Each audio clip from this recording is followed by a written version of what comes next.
Welcome back, everybody, to the OPT Network. Our guest this morning, Remi Adeleke, he's talking about his new book, Transformed, a Navy SEAL's unlikely journey from the throne of Africa to the streets of the Bronx, defying all odds.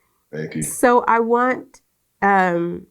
just want this to be, I just want it to be the real story of your life and Start from there. And the possibility. Mm-hmm. Green drink, green smoothie?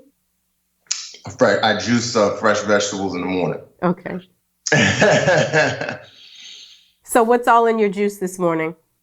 Broccoli, 3 heads of broccoli, 6 carrots, kale, celery, 4 strawberries, 1 green apple, and ginger. Okay. So you've got your energy going. So I want you to take me back to being in Africa, being a small boy in Africa, and your mom, understanding sort of the death of your dad and that y'all would have to leave Africa. What was that like? I say my mom, she did a fantastic job of masking the reality of what had happened. I remember the day she told me my father died. She placed my brother on her right side and she placed me on her left side. And she said, listen, your father is gone and he's not coming back. He's died. And she said it in such a comforting way and an easygoing way that me and my brother looked at each other and we were just like, okay. And we went back to playing as if nothing had happened. And I believe that it wasn't because my mom was callous or she didn't care. She absolutely cared. She lost her husband. It was because she knew that she had to keep it together, because if she didn't, we would break down and then it would create this crazy cycle. So I use that example as a setup to say, my mom really masked the reality of what had happened. So when we had finally, bed down in the Bronx and stayed there, it was as though she painted this movie set, and on a movie set, everything seemed perfect. But when you stepped off into the Bronx, into our environment, it was chaos, So I didn't, the transition and it didn't really hit me, if that makes sense. Mm-hmm. And so Western Africa to the Bronx, how does that happen? Well, my mom, she was American.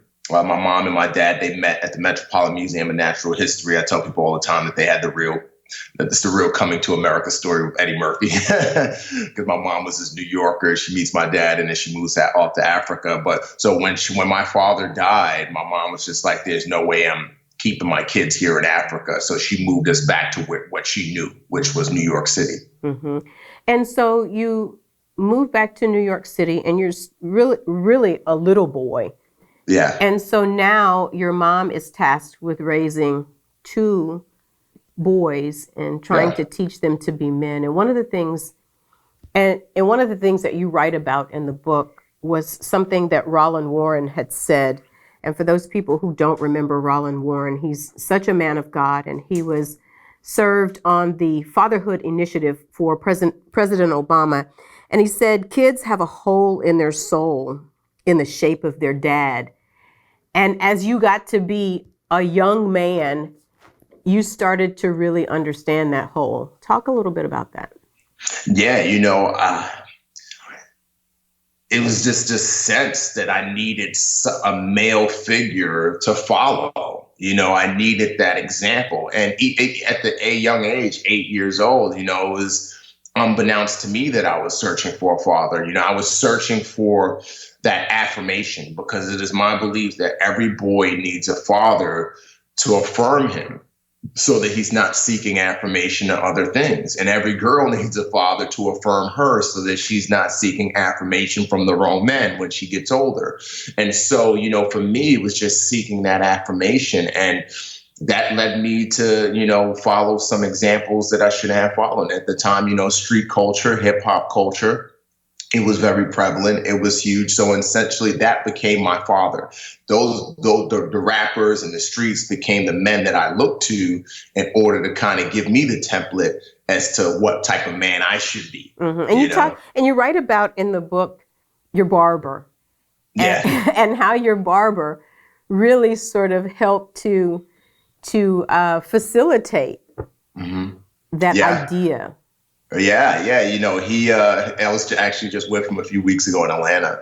He's still cutting hair, but he was very curious about Africa, and his father had died at a young age as well, so he had clung to hip hop as well. So when we would get together, it was like this exchange of ideas. He would educate me on hip hop music and culture, and I would educate him the best I could on Africa, and so. That's where the introduction came from me. And it came at that pivotal moment where I was searching for that, I clung to it. And so your mom is absolutely not having it. She doesn't want hip hop in her house. She doesn't want, your mom has tried to cultivate a life of arts and culture. But at a certain age, I think that all boys, no matter where they're from, when they're turning into manhood, they turn away from mother's guidance. And so was your story. Yeah, at a certain age, once I got older and taller, the belt didn't scare me anymore. It was just the reality of it. My mom is 5'7", and I'm 6'2" now. I think by the time I was in my teen years, I was about 6 foot. And I started putting on some weight, and I didn't have any fear of my mom anymore. And that's where I think the importance of a father comes in, because when that fear wanes from mom, dad needs to be able to step up and put his thumb on the forehead and say, stop. And I didn't have that. So my mom tried the best she could to battle against the influences that were in my life. But eventually she can only do as much as she could do. Sure. And so tell me about Biggie Smalls. And that's who you really drew to in terms of somebody that you felt could understand you and was speaking a language that maybe you weren't able to articulate, but he could. Yeah, I've always been very heavily influenced by the power of story, even, in retrospect when I wasn't even aware of it. Biggie, he would rap in story. He would tell stories. He would tell stories of how he was raised. He would tell stories of, situations he had been in with girls. He would tell stories about being shot at and this and that. But, there was one song in particular, Juicy, where he was essentially telling this story of, how no one expected him to amount to anything. He never expected to reach the heights that he reached. He lived in poverty in the inner city. He had a single mother who he wanted to make proud. And as he was hitting on all of these points in the story, I was just like, wow, that's me, that's me, that's me, that's me.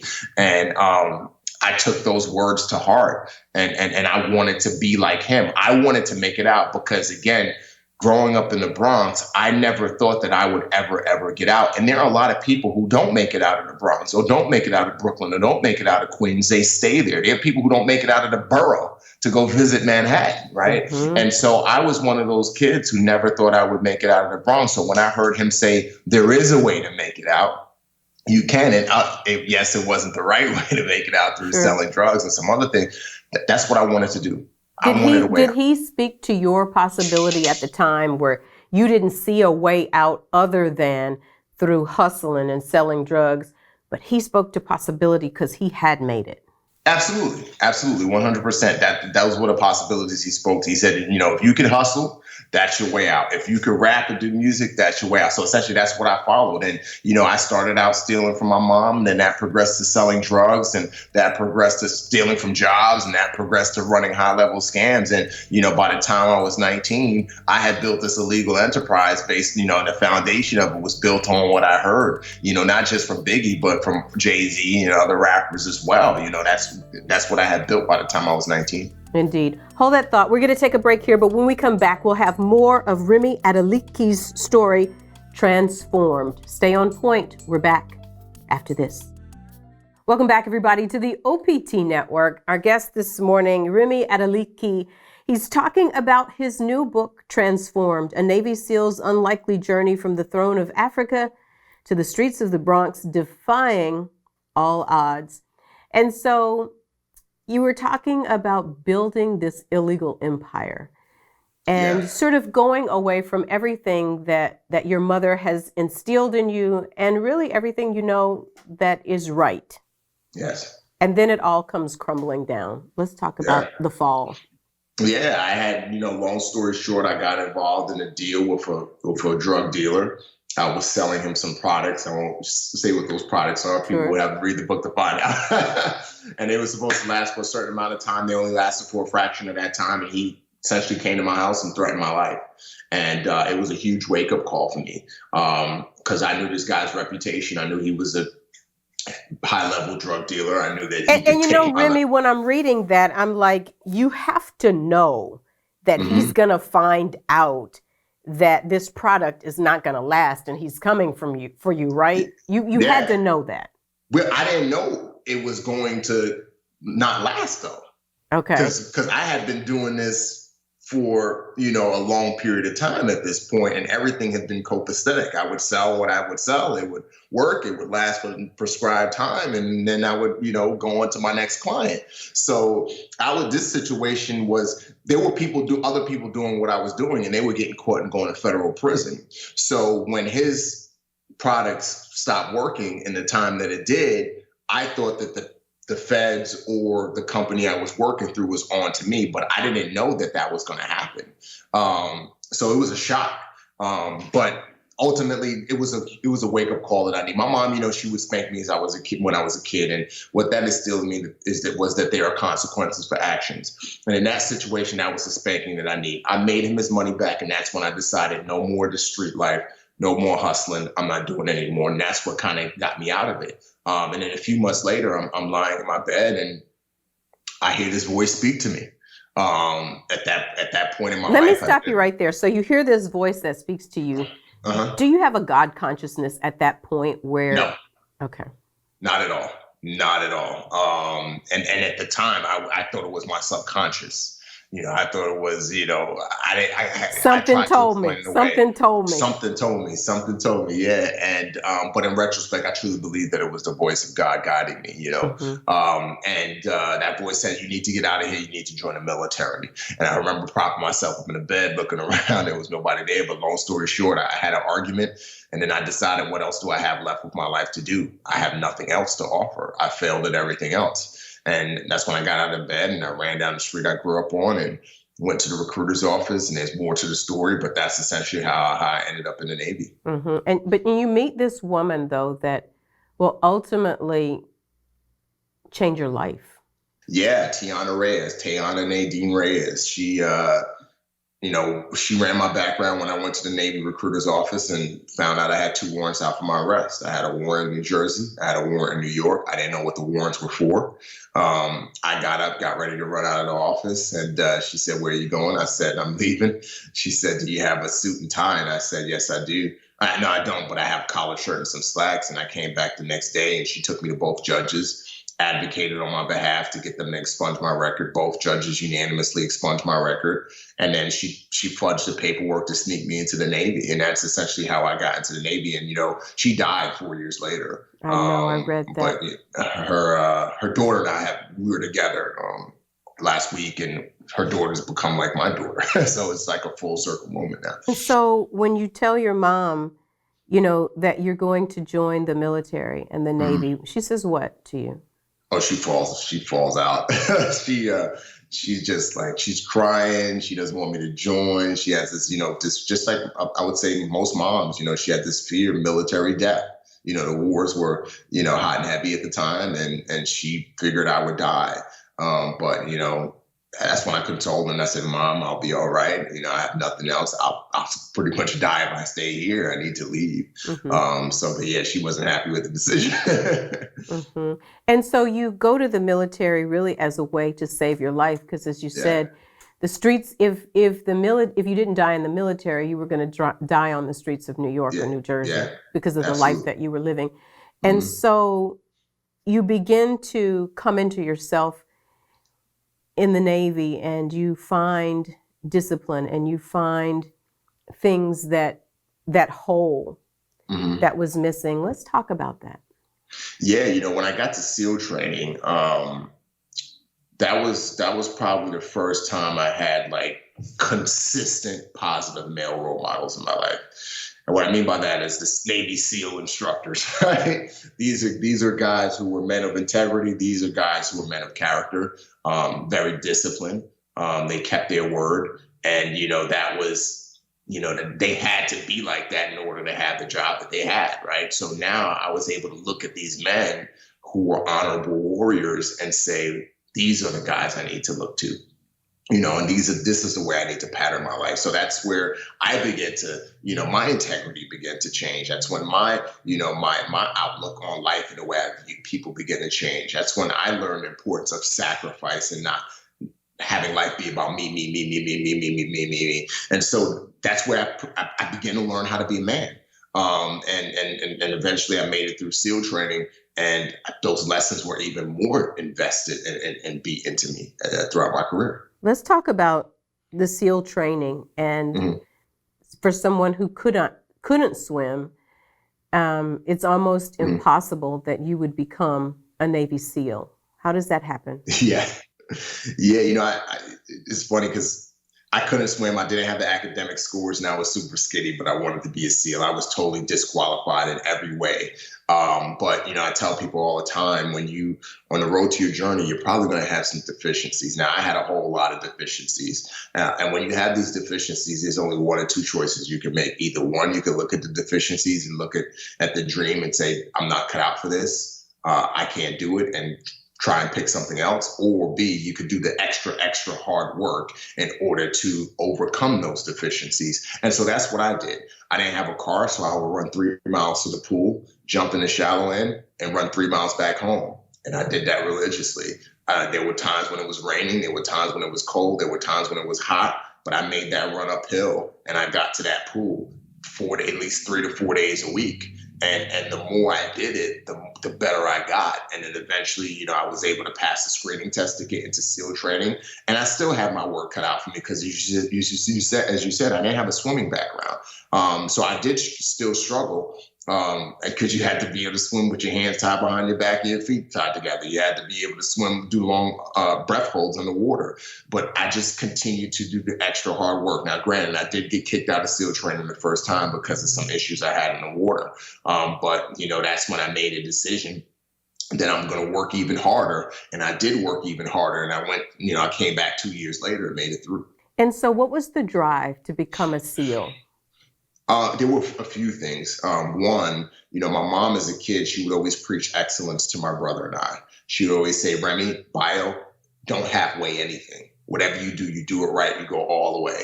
And so I wanted to be part of the most excellent unit that we know, that's known to serve in the U.S. military. So that was one thing that drove me. Another thing was I hated bullies. As I said, growing up in the Bronx, I encountered a lot of bullies. There were gangs. I hated this concept of 5 people jumping on, beating up one person. And I wanted to be the one that would go after bullies to protect people who are being bullied. And then the last 2 things is I had failed so much in life that I didn't want to fail anymore.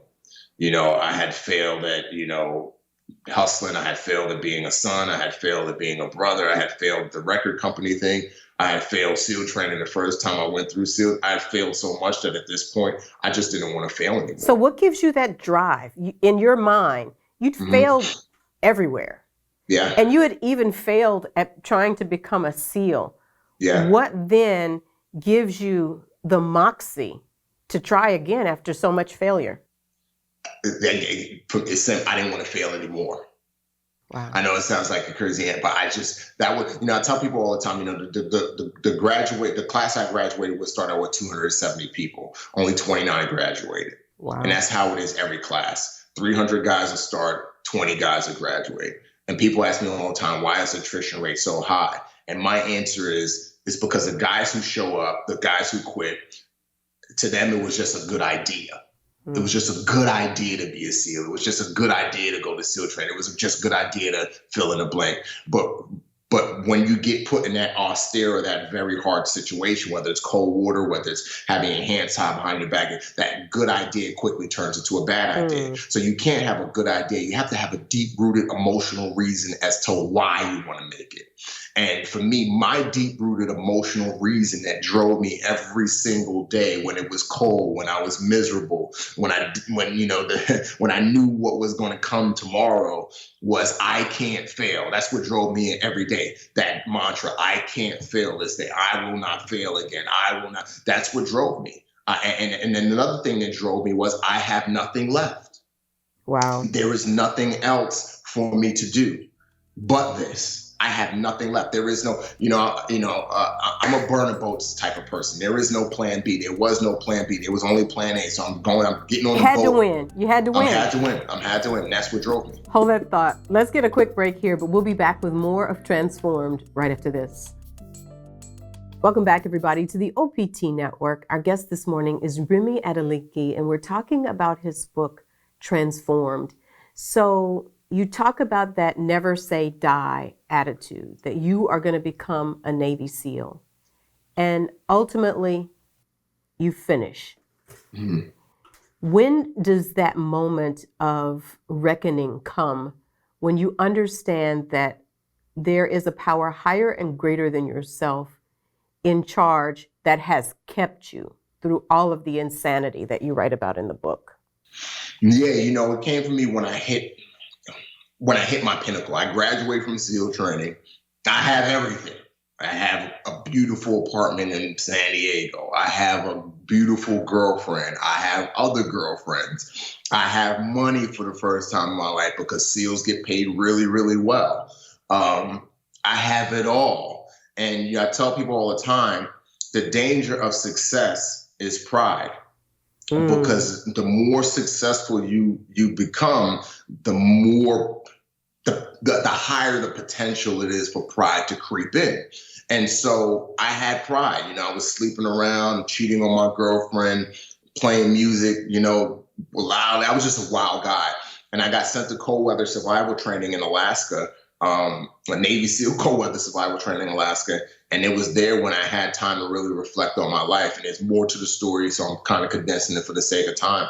And as I reflect on my life, I didn't like what I saw. I decided I was going to change myself. I tried to change myself. That didn't work. A week, 2 weeks later, my girlfriend breaks up with me, that's the way that happened was a miracle in and of itself. And I fell into depression from feeling guilt and all of these other feelings that I felt from the way I treated other people, my mom, my brother, I hit rock bottom. I just fell into a really, really deep depression. And here I had everything.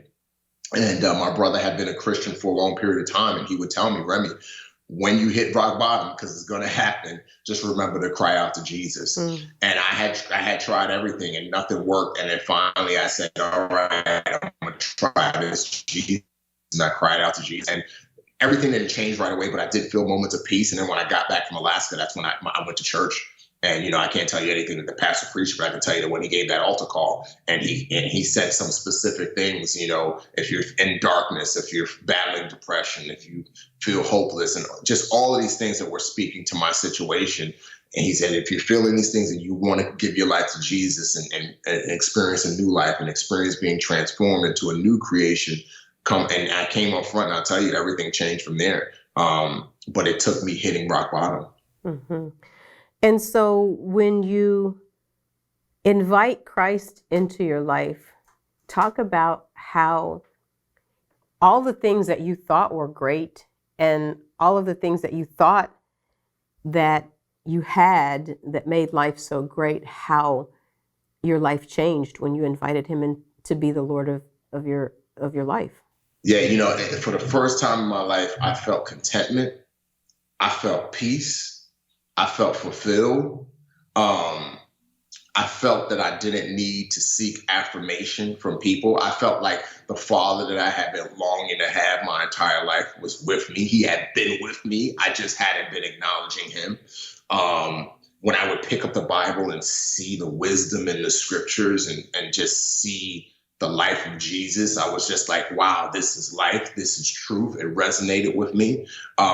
Another thing that happened was, my lifestyle, how my lifestyle just changed. I went from a person that was sleeping around from the time I was 16, either watching pornography and sleeping around. Some people, they have different addictions. I would say that my addiction was sex. And, here I was, cold turkey, giving it up. You know what I mean? Not having sex, not what, that was a miracle in and of itself. And it wasn't in my own strength, because there's no way I could have done it in my strength. It was through the power of the Holy Spirit, that empowered me to get over that addiction and get over other issues that I had from the way I treated people. I was able to now love people and it not, not be fake. And so everything changed. Everything, as the title of the book, transformed. Mm-hmm. So yeah. And so when you look back on where you came from and your life, and one of the first things I said to you when we started talking was, this book really speaks to possibility. Mm-hmm. I mean, the possibility that when you invite God into your life and you surrender, that Yes. anything is possible. Because at where you were in your life, it didn't seem possible. Yeah. That you should be able to go to the military. And really what the book shows us in your life is that favor Yes. will get you Yes. what your resume will not. Yes. Talk about how everything in your life now, you start to see the favor of God in your life in ways that you probably only could have dreamt of. Oh man, I mean, let's start with the book. I mean, the way I got the book deal was favored. Kathy Lee Gifford. I went on a Today Show to promote a movie I was in, and Kathy Lee Gifford said, "You need a book deal. You need to tell your story." She walks me to a publisher, HarperCollins, and tells him, "Sign this guy to a book deal." Wow. So tell me about that. Tell me about that favor in that moment, because that's only favor. Yes, yeah. I mean, I went on the stage. I was on Transformers, which is another whole favorite story, because I was writing papers in my computer desk for grad school, and the phone rings and somebody says, "Do you want to be in a movie?" I have no acting experience, and next thing you know, I'm in Transformers, a big blockbuster movie. So you kind of started with that. But let me slow you down right there, because more happened than that. You went really just because the person who was doing the movie liked to cast real Navy SEALs. Yes. And you weren't supposed to be on the movie set for only maybe a day or so. Yeah, it was just supposed to be one day. That one day turned into 3 weeks, and then the 3 weeks turned into 6 months of filming. Again, and there's more to the story, because there were other people who were cast that first day, other SEALs who didn't get called back. And then there was, for that next 2 weeks, that next 3 weeks, actually, there was another group of guys who I had worked with who they didn't get called back for the remainder of the film up until we wrapped in December. So again, that was God's favor. And then because I was in so much of the film, not so much, but enough of the film, I was now allowed to be part of the press tour. And that led me to go on the Today Show. And when I'm on the Today Show, I share my story on the Today Show. Kathy Lee Gifford says live on air, "You need to write a book, and your book needs to be made into a movie." And what do you think when she says that? Do you think she's just saying that in jest? No, I truly believe she was earnest, because I've gotten that for years. People had told me, "Remi, you need to write a book." And for years I said no. And most people who read the book and reach out to me, one of the critiques I get, good critiques, is, "This needs to be a movie." That's what I'm wondering. When is it going to become a movie?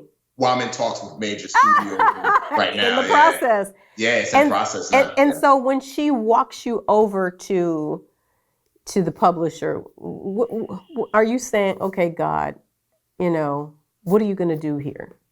Are you believing this at that moment? Are you saying, okay? Yeah, I was not on board with it 100%, because I didn't want to write a book. I didn't want my life in book form. It took some verbal arm twisting on Kathy Lee's part. So, for me, it was just one of those things. If it happens, it happens. If not, it doesn't happen. So it happened, but I've learned that, even with the whole acting thing, you can't be so invested in it. So I got to get this. Just got to let the Lord do what he's going to do. And I find that, just letting the Lord do what he's going to do, there's so much peace in that, and there's no stress. And if it works out in your favor, cool. If it doesn't, well, it's still going to work out in your favor, just not in the way that you expected it to. So yeah, this was just a peace about it. There wasn't any anxiety. Absolutely. Let's do this. Let's take a break here. But when we come back, I want to talk about Tiana and her life and her foundation. Absolutely. Stay on point. We're back right after this. Welcome back, everybody, to the OPT Network. Our guest this morning, you'll probably remember him from Transformers: The Last Night in 2017, Remi Adeleke. His book is entitled Transformed, A Navy SEAL's Unlikely Journey from the Throne of Africa to the Streets of the Bronx to Defying All Odds. And as we rewind back to your life, I think that it's so apropos that we give Tiana some time, because were it not for her diligence and her passion to help people, your life may not be what it is today. Amen. I mean, yeah, she changed the trajectory of my life. And, you know, I met with her family, for the first time last year. Let's just remind people, let me just set this up, okay? Yeah. So when you're writing the book, your mom tells you you're probably going to meet Tiana on this journey because you've written about her and you've used another name. Yeah. And so you agree with that and you say, you know what, I'm going to Google her. I'm going to try to find her. Yeah. And when you find her, you really get a wake-up call. Yeah. Well, you know, just to kind of clear it up a bit, when my mom said that to me, a light switch went off in my head because I had forgotten her name.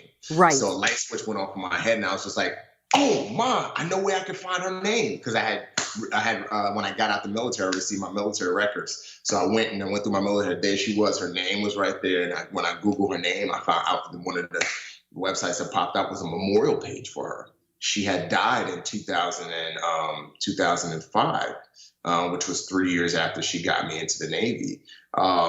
And man, I was a mess. I was just crying and bawling because I really wanted to be able to pay her back in some way. I wanted her to see how by her taking that chance on me, by taking me to the judges, getting my record expunged, sneaking me to the Navy, it paid off. I didn't let her down. And not only that, she told you that when you got into the Navy, no matter how they grilled you and drilled you, that you were never to acknowledge that you had had any kind of run-ins with the law, and you had to trust her enough to say, okay. Yeah, and you know, she was spot on through and through, and I did. I mean, it's now out there open now in the book, but I did, and you know, I'm so grateful for her and her to say. And I found out that after I found out that she died, and I connected with her family, that's what she would do. She would drive around the Bronx and look for people who were in trouble and say, "Hey, I see where your life is going. Come with me to get into the military." She did it for her brother who had misdemeanors. So she was an angel. She was just that type of person that just helped people. I was with her daughter. And she died very young. Yeah, she was 30.